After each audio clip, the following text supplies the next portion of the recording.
Guys, how's it going? It's Al. Thursday night football in week 6, and this game sucks.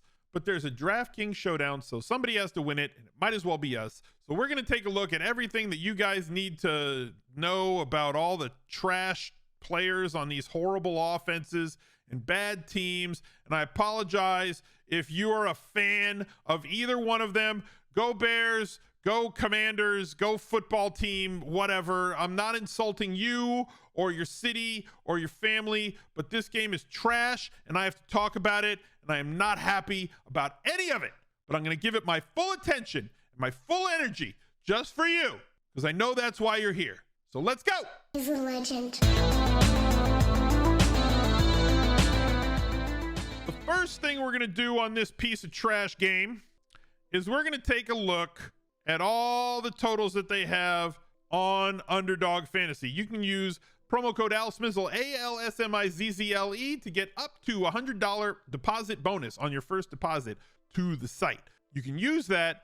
Usually, I like to bet the hires, but I'm protesting this game. I'm going to go lower. This would be something I think he's good. I'm going to go lower. I'm going to go lower. Sure. Why not? For $25, because they ever make me talk about this game, I'm not going to enjoy it. I'm betting unders all over the place for the only time, which should lock in hopefully a better game, because if I bet all these under, they got to go higher, right? That's how it works. Go over to Underdog, check out everything that they have. Bet the overs if you want, bet the higher or the lowers, however you want to do it. But definitely get into the Smiz Gang Listener League. It's going to fill on Saturday. 5,500 seats available, $10, 3 max. The link does not exist in the lobby. You have to enter through my link. That link is available at smizzle.tv/links, as well as all my other social media channels, the live stream on Twitch, the Best Buys article that is out there, the charity fundraiser. All of the links are there at smizzle.tv/links. The only way to get into the Smiz Gang Listener League. It's going to fill. I will shout out all of the winners, the top 10 finishers, on the recap video on the Al Smizzle Fantasy Football channel here on YouTube next Monday. So make sure you get your entry in early. Reserve your 3 entries today, because it will fill on Saturday. Let's take a look at this piece of poop. All right. We're going to start with the captains, and I'm going to give you guys some low percentage dart throws. We're going to talk about how we're going to play them on this slate. First of all, I'm not going to play them happily. That's one. You have your own coach throwing you under the bus at a press conference. Why do you think the other teams in the NFC East have kind of moved ahead of you? Quarterback? That's why. Our quarterback sucks. Your own coach is not like, there's no Bull Durham about it. There's no like, look, we're just here. We're working really, we're working every day in practice to get better. We just want to give 110%. God willing, we'll win some games the rest of the way. Things have to change for us. I think we've done a lot of things right. We just have to execute better. Like, hit all your cliches, right? Come on, Ron. No, what's the quarterback? He's trash. Well, this is what we got this week. At least he's hit the 300-yard bonus for us 3 times, because we don't care about real life. We care about fantasy. Multiple touchdowns in 3 of 5. Hit the 300-yard bonus in 3 of 5. At least it gives us life, okay? At least it gives us a little bit of life in this terrible matchup. The total is 39. This game.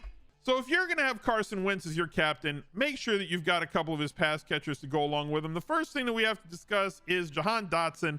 Non-participant in Monday's practice leading up to this game, missed last week's game. In his absence, it's just bad. The main 2 guys going to be McLaurin and Samuel that you're going to pair with him. De'Ami Brown had himself a big day. We're pairing everybody with him. Had a big day, but on 4 targets. Got like 10% of the target market share. 2 catches. Both of them went for touchdowns. One of them was a 75-yarder. Let's just say he's high variance, because even in the absence of Jahan Dotson, he didn't play a ton of snaps. You got the Bates Motel. You got Logan. I gotta call him Logan. Why do I keep calling? I want to say Lamar, and it's Logan. Every single time I get it. This is how bad this game is that I can't even get everybody's name right. Missed last week's game. Limited participant on Monday. He should be back for this one. If he's not, Bates is the guy. You can go with the Motel. Joey Sly, the kicker, obviously correlates with the quarterback. It is a positive correlation. Cam Sims, if you want somebody that's basically getting as much run as De'Ami Brown in the absence of Jahan Dotson, monitor this situation as it goes along and bring it back with all the skill players on the other team. Justin Fields, they're just not letting him throw the ball. No more than 22 pass attempts in any game. Why are we doing this? Why?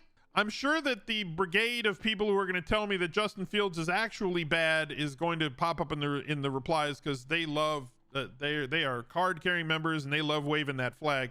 But like, you can't take a look at a guy that was given no offensive line help, and the only thing that they did to improve the outlook for their young quarterback was to draft a 27-year-old rookie named Velus Jones Jr. Like, and then, well, we're just not gonna let him throw the ball. Let's focus on the bright side for a second, shall we? At least he's running the ball 8+ times a game, which gives us a floor with Justin Fields. And from a showdown perspective, gives us that captain ceiling, because if he has a Jalen Hurts type game where he runs for 2 touchdowns and 60 yards, all of a sudden in a game where touchdowns are going to be at a premium, 40 points combined expected from this team, right? And Justin Fields not going to be very played at captain because everybody hates him, because he's not going to throw the ball, because they're not going to let him. So like, when you play him at captain, you're also not going to have to really, like, all the rules are they're just out of play this week. Everything that you normally build lineups for this Thursday Night Football is completely out of play. Darnell Mooney, like, he's the highest targeted guy on the team, but like, he's not great. Like, he was a trap all offseason, somebody that we weren't drafting. Cole Kmet was somebody I was not excited about drafting because it was going to be a low volume pass game offense. Sure, maybe pair at least 1 instead of at least 2. Equanimous St. Brown has been one of the other receivers, and then Velus Jones Jr. Came back, had a short little bloop pass touchdown on a jet sweep this week. There was a passing touchdown where, he's 2,600 because he got beefed up for this one. There's just not very much to go to because there's absolutely no volume. The optimal captain on the slate has got to be David Montgomery, right? So like, Washington has, if you look at it statistically on like rush yards allowed per game, they've had some big games where they've given up massive games to their opponent. They had a couple like against Philadelphia where they didn't give up a lot of rushing yards to Philadelphia, but they got throttled in that situation, right? And Philly just, like, it was a game where Jalen threw for like 325 and multiple touchdowns. And surprisingly, he didn't run for like 50 that game. Don't know why. They just didn't. David Montgomery is actually very good. Came back from his injury that he missed week 4 and left early in week 3 when he was uber chalk. Rushed it 12 times in a game against Minnesota. Caught 4 targets in that one.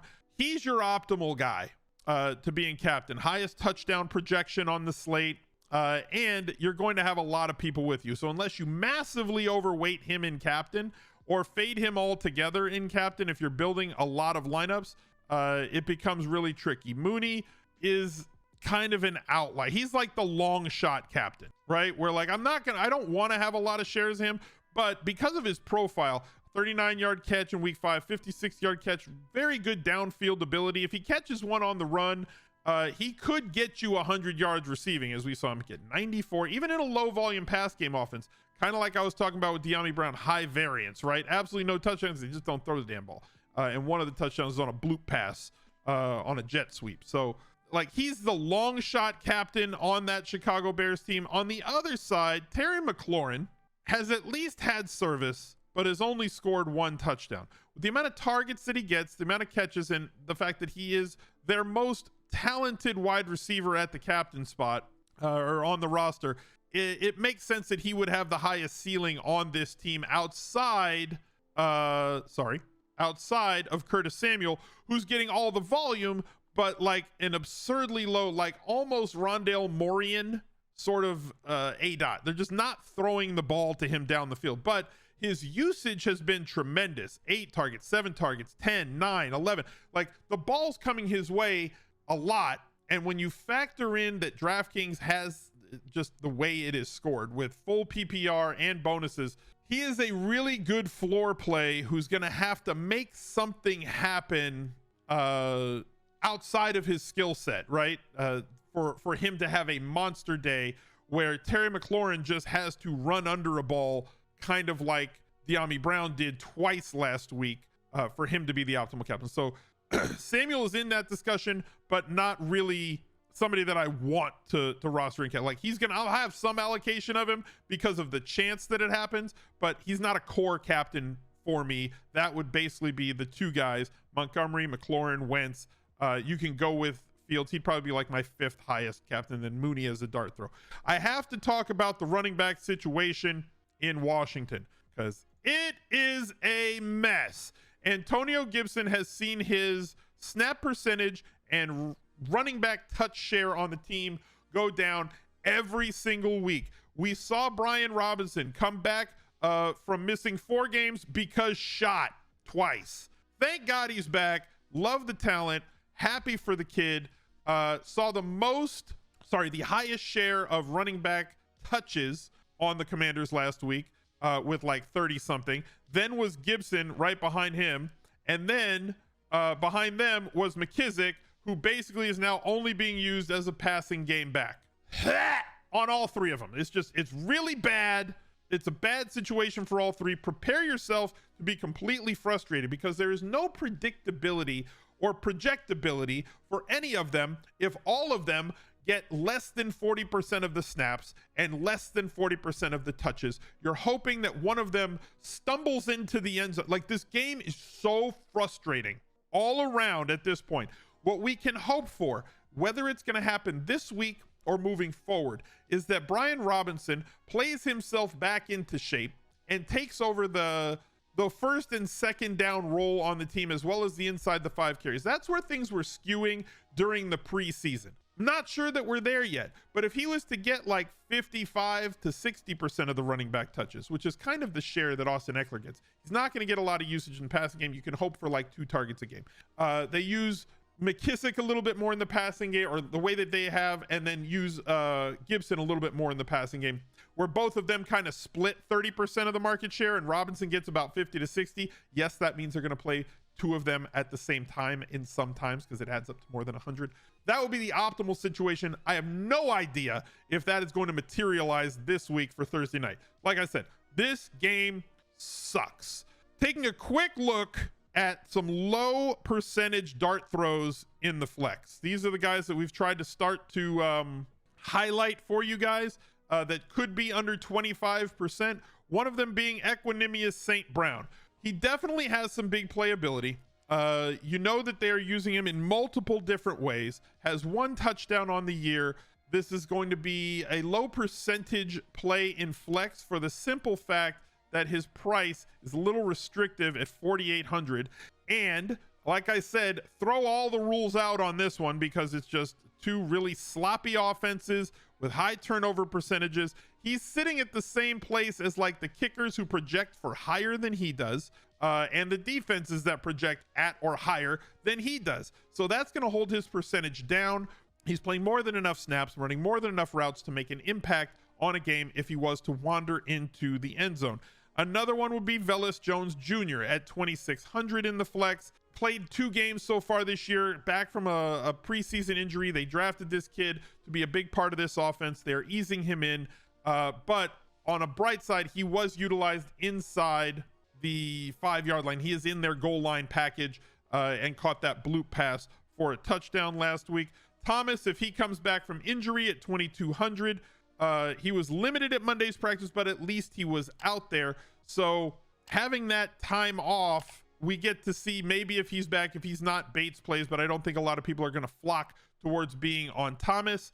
And Cam Sims is the other one, with everybody being everybody's going to look at the game that De'Ami Brown had, and Cam Sims was out there about as much as this. So, like, again, these are very thin dart throw plays that you're looking to use to differentiate yourself, because very realistically, you're going to see a lot of this. There's going to be teams that have 2, 3, and 4 combinations of the defenses and kickers all throughout this single showdown. Let's go over to Fantasy Labs and take a look at their lineup optimizer to help you build a lot of lineups a lot quicker. Go to smizzle.tv/labs with an uppercase L. You can use their lineup builder for multiple sports. The only place that you can get the NFL only packages through my link, smizzle.tv/labs with that uppercase L. But if you choose the best deal that they have, that they've offered through my link, which is the 6-month package, includes all sports, NFL, college football, NBA, which is starting very soon, same as NHL, MLB still going on for playoffs, golf. They have projections, they have articles, tons of paywall information, and they're great lineup builder for each of those sports. So I'm not going to allow kicker and defense at captain, although in this game we may go ahead, you know, allow whatever you want because this game is trash. Taking a look at what we have here, pair your captain QB with at least 2. I might drop this to 1 on this slate, or specifically make it 1 different rule with the 2 guys if Wentz is the captain, but only 1 if I've got Fields as a captain.